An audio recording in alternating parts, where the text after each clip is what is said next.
একদম স্পষ্ট বলিষ্ঠ ভাষায় বলে রাখি, যারা নিঃস্বার্থভাবে দেশের জন্য 1971 সালে অকাতরে প্রাণ বলিদান করেছেন, তাদের ঠাঁই সর্বাবস্থায় সবার উপরে, মনের মণিকোঠায়।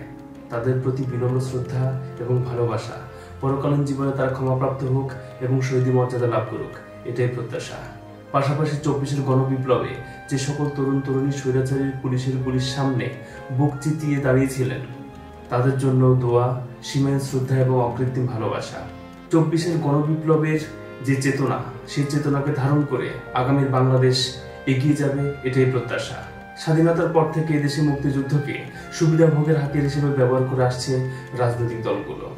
বিশেষ করে আওয়ামী লীগ তো মুক্তিযুদ্ধকে ধর্ম বানিয়ে ফেলেছে এবং শেখ মুজিবকে বানিয়ে ফেলেছিল সেই ধর্মের প্রবর্তক। আর কিছু চাটুকারও স্বার্থান্বেষী মুক্তিযোদ্ধা হয়ে গিয়েছিল সেই ধর্মের প্রধানতম পুরোহিত বা পণ্ডিত। তাদের দাম্ভিকতা ও আস্ফালনের ফলে প্রকৃত মুক্তিযোদ্ধারা রয়ে গিয়েছেন পর্দার আড়ালে। চলুন তবে আজকে এই সংক্রান্ত কিছু আলোচনা করা যাক।